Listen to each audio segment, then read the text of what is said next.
มาพี่น้องเนาะสบายดีเด้อปลาลุง FC ทุกท่านยินดีต้อนรับเข้าสู่ซักประจอยเด้อขอบุญมาเปลี่ยนน้ำมันเครื่องมาตลาดพี่น้องเลยมาเลยสบายดีกันลูกสบายดีสบายดีงามไหมขักบอนอนดูเมื่อไหร่เอาเตาแม่มลงมาให้ลูกเนาะว่าตั้งอยากกันแล้วเดี๋ยวกันมาเสียเงินก่อนมาเสียเงินก่อนพอไปเอานะซึ่งนายเพิ่นเอารถขึ้นปังยังนั่นบ่นะเอาไปขั้นหลังนี่ว่าเลยเมื่อไหร่เอายาจับ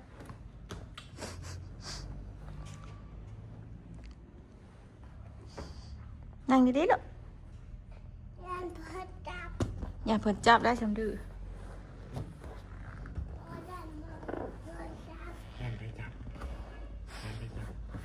ห่อนประมาณให้เปิดพัดลมไหมลมไหมเฮ้ยลมไหมมูผักบ่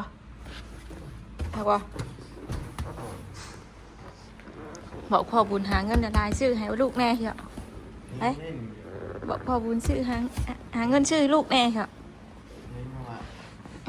ยังจะเฮือนเท่าไรเหรอหมูมีเฮือนหมูมีบ่ล่ะพอซื้อมาละเอาเชิงซื้อจับอันนึงวิทอันนึงจับอันนึงวิทอันนึงนะว่านอนพื้นแหละนั่งพื้นแล้วนะว่าต้องนั่งล็อกโซฟานะนั่งเวลาออกมาสิแล้วพ่อนั่นเนาะตกเลยหักบ่คักเอาบ่เบิ่งเวียนเทือนเฮาเอาบ่หักเอาบ่แต่เพนสิบ่จับเฮาบ่ฮะเพนสิบ่จับบ่ฮะเพิ่นบ่จับเพิ่นสิยุบเจ้าได้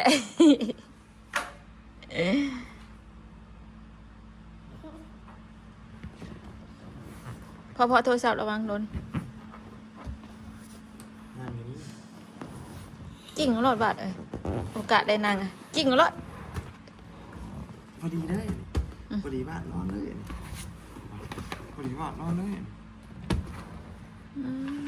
มันนุ่มเพราะว่าคักเนาะมันพอดีนางตะปูตะป้อยอยู่น้ำซัก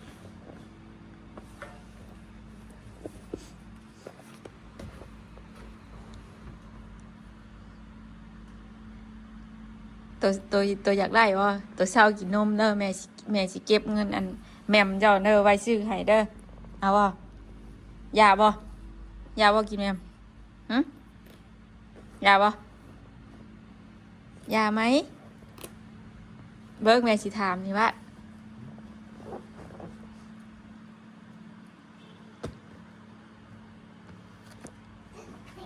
เด้ยอยากข่าวบ่ลูกกินหม้อไก่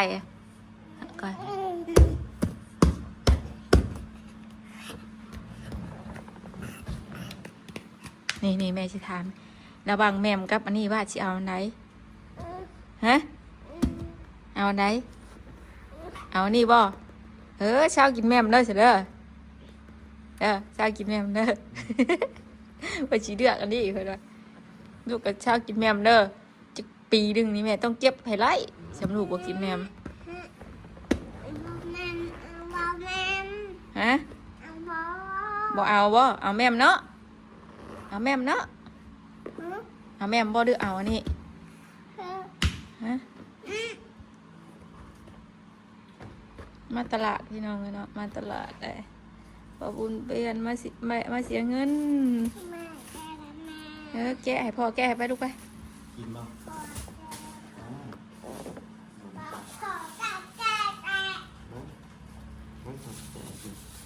กินนะ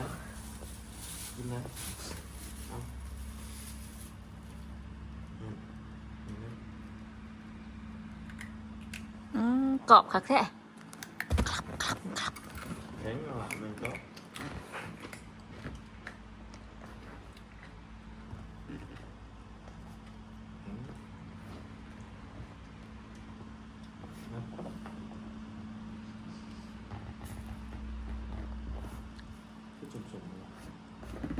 ว้าว ไก่หู ละอันหนาเอาให้แม่มึงเลยใช่ปะใช่ปะแซ่บโดยได้ลูกไปสิโดย เอาไปได้ เอาแม่น้ำพอนะเจ้าอยากคายตุทีบเด้อลูกเด้อคายไปถุงเด้อ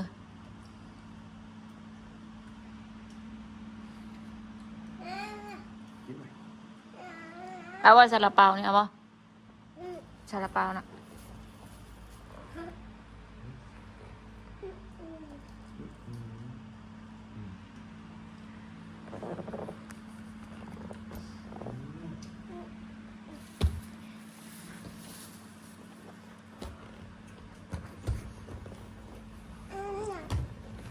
ไก่หูจังหวะจุ๊บ บ่ให้ลูกกินก็ยาก ๆเก่าเนาะ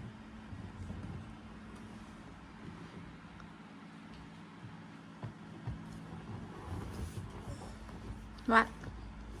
อ๋อเจ้าอยู่นั่นลูกเจ้าเช็ดใส่หัวเพิ่นเด้อเปื่อนเพิ่นให้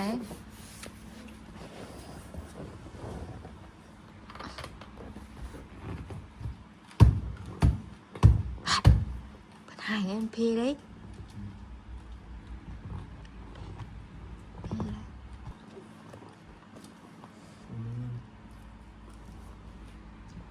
ยังบ่ได้ชื่อแต่แม่นว่า ซื้อให้ลูกแน่เฉาะลูกสิเมื่อเมียนนั่งเมืองทีวีนี่สิเนาะมันจังบ่ได้แงนเนาะ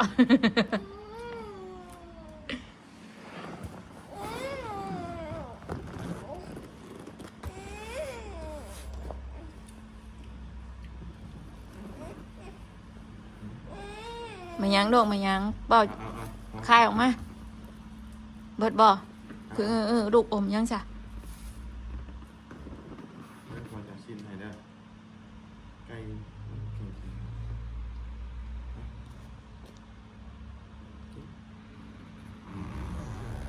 มาโต๊ะจักนี่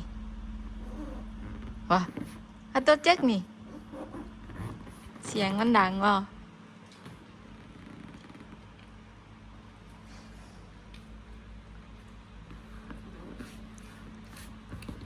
ยูซูโนดอิซูซูบ่บอนส ได้ปะ เสียบเยี่ยมเยี่ยม อันนู้น เห็นได้เยี่ยมเยี่ยมอืมเยี่ยมโอเคเยี่ยมแซ่บเดินน้ำเดินแมวลงมาตะลุดอ้าว เก่งแท้เก่งแท้ เดินเอากระดาษเดินมาเสร็จเดินเอาไว้ลูกไปในกระบอกไป หล่ออยู่ เอาไว้ลูกไปเนาะในกระปุกมันเอาไว้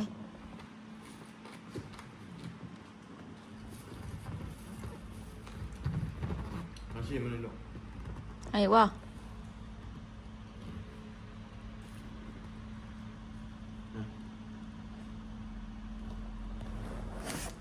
เกี่ยวเลย นี่แม่ให้วาดกินอันนี้วาดคือบอกกินนี่ซาลาเปานี่แซ่บได้นายังมักวาดคือสิบมักนี่งมเงิน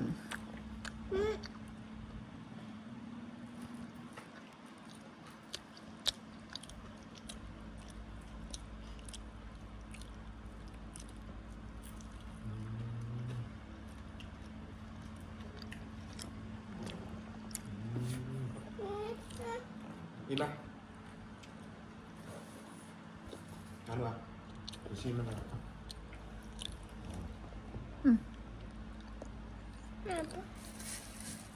แซ่บไหม เปิดให้ละ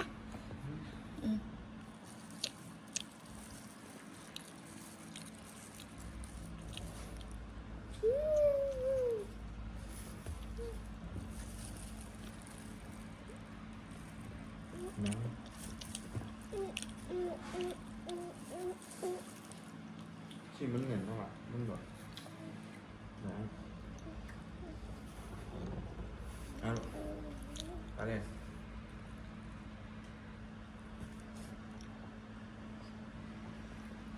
กินดีๆ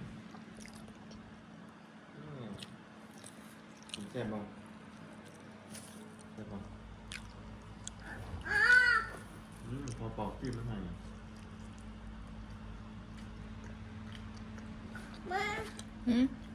มันใครอะไร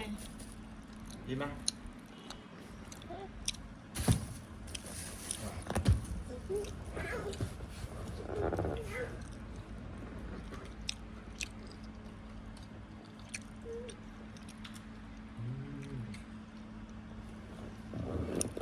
เอาอีกบ้าง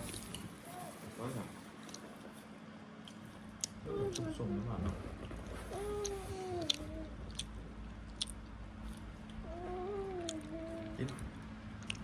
ที่จมข้าวเดียวอ่ะ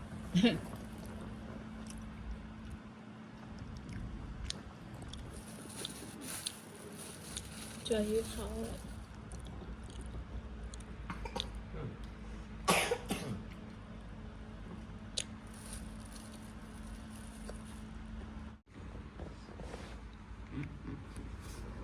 จะปวดมือแบบนั้นแค่นอน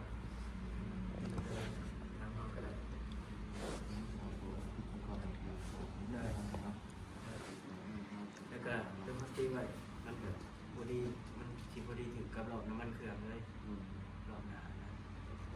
เราตรงนี้ตรงว่ามันเป็นช่วงว่างเนาะพวกเครื่องพวกเครื่องจักรระบบทำงานของจักรอันนี้ยังว่าพวกใส่เข้าเบรกpower ผมควบคุม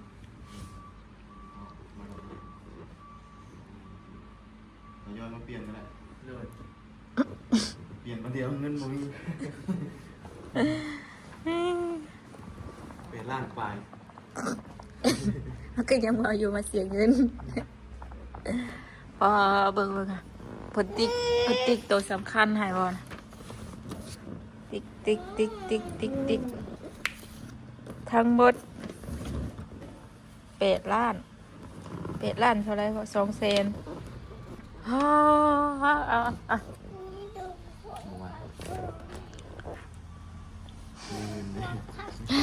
จะไปจอดไว้กันบ้าง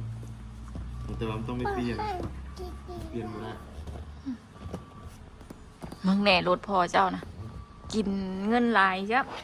จะหาเงินใช่ไหม รถพอเจ้าชื่อมากินเงินหลายใช่ปะ8 ล้านพุ่นน่ะโอ้ยเมื่อยดิสารปิสารพึกหุ่มพึกมันหยังเลยมึ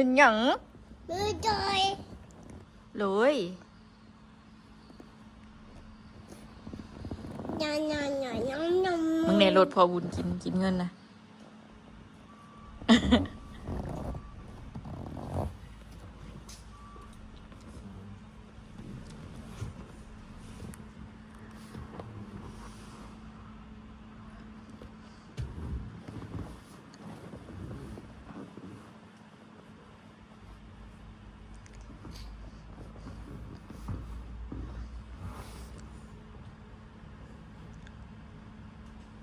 เมื่อนี้ตั้งใจว่าสิมาเปลี่ยนน้ำมันเครื่องเลยซื้อบ่พอ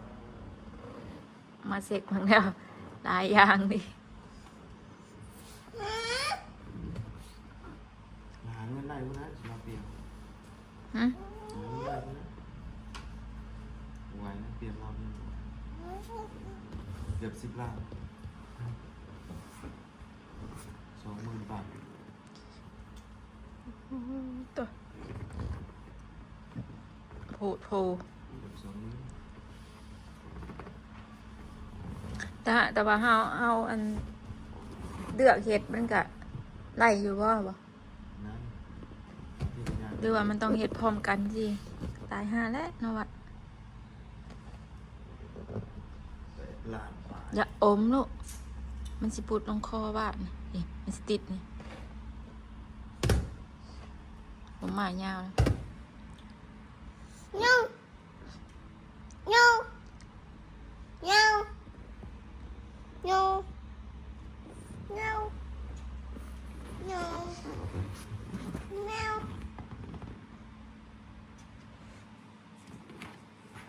ผมใช่ว่าโรงเรียนพอบ่ได้จังบ่โรงเรียนพอขนมบาทพอนมบาทเป็นจังสิพอดูเดือนสิมานี่ จะเอาเงินจ่ายให้บาทนี่จ่ายได้บาทหนึ่งบาทจ่ายได้ลูกเอ้ยจ่ายได้ ตัวนี้ก็สำคัญนี่ตัวนี้ก็ได้ ตัวสำคัญเลยนี่นมนี่นี่นี่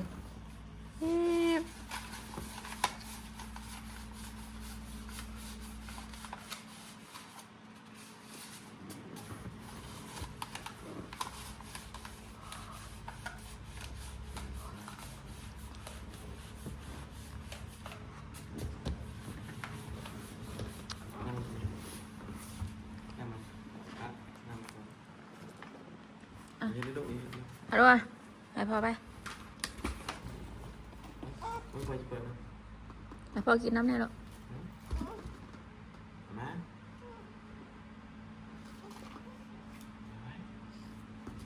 เดี๋ยวสักหน่อยพอผ้าเมื่อนะแล้วผ้าเมื่อนะขอบคุณค่ะเหรอ ขอบคุณค่ะขอบใจ อันนี้พอขอบใจนะให้พ่อคิดได้ ขอบใจบ้างให้พอแค่นั้น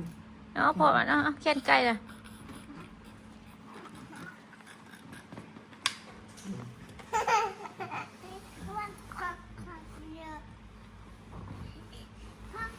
เอาดีๆลูกดีๆ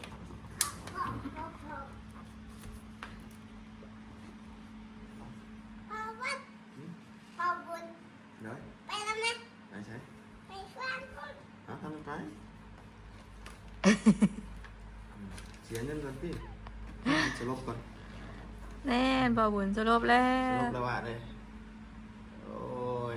อย่าหลินให้ลูกอย่าหลินของเพื่อนเลย เฮ็ดลูกเฮ็ด เพราะ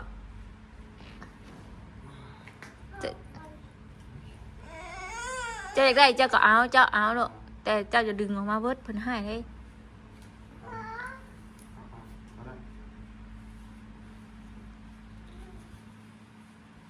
มึงน่ะติดปากหาขาปากเอาออกมา ได้ลูก เจ้าอย่ากินเด้อเบื่อเด้อ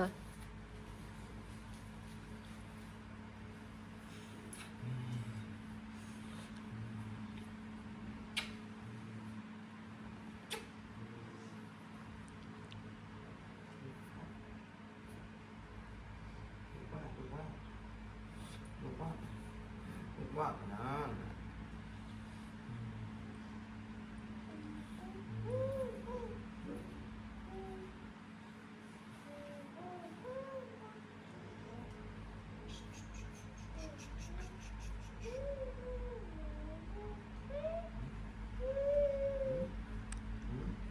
ปวดเหนียวบ่เอาเด้อเข้าห้องน้ำเด้อเหนียวเด้อ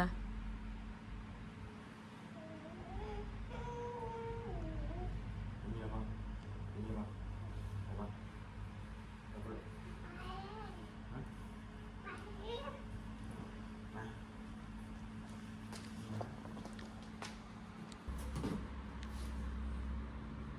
มา นอนเด็กนอนกัน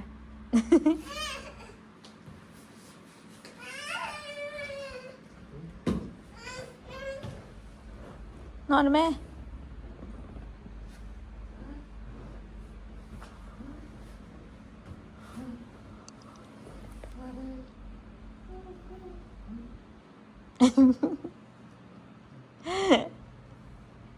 แตนเด้อ มีเงินเปลี่ยนรถด้วยมาเด้อหลายได้แล้วครับ โอ้ไม่อยางคือตีแม่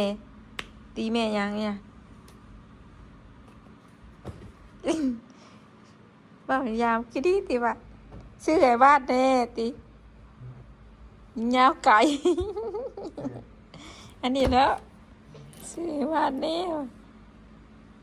เบิ่งมันพอตัวอันได้การเปลี่ยนรถจนข้อตกกระแตะอยู่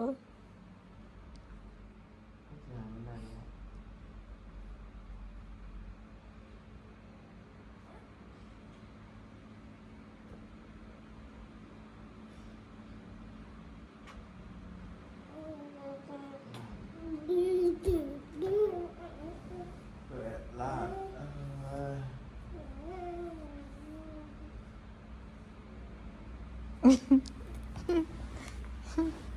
ถามพ่อบุญเยอะเป็นอะไรสิดอกความรู้สึกสิดอก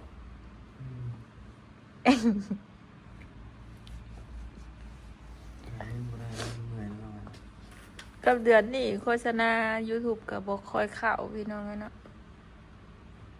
ยอดวิวก็ตกบัดนี้ สิบ่ได้พาวาดไปยิบผ้าบ่วาดเอ้ยสิบ่ได้ไปกรุงเทพน้ำเอื้อยผ้าบ่นี่ โดนไม่โดนนะ บาดโทรศัพท์หล่นตกแตกเลยลูกอย่าเฮ็ดลูกอย่าเฮ็ดแม่ว่าวนะอย่าเฮ็ดลูกอย่าเฮ็ด ไม่พอมากพอ ขอบคุณค่ะตกปลัวลงย่างคักบาดนี้พองไปใช้บ่ได้บาดนี้ถ่ายคลิปกับบ่ได้ นอนมาบางตา นอนแย่งนั่นแหละเถอะ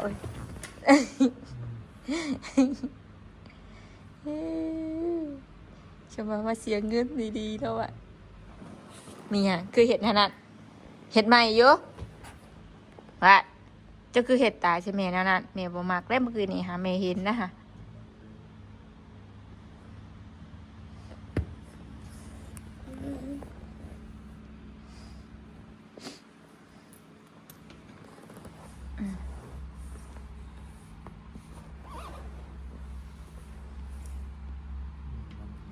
อย่าเฮ็ดป้าสาวนอปลาดุงเลยจอยก็สิขอจบคลิปเพียงเท่านี้ก่อนขอบุญขอบคุณหลายๆเด้อปลาลุงเอ้ยที่เข้ามารับชมไปแล้วสบายดีบายดีปลาลุงค่ะ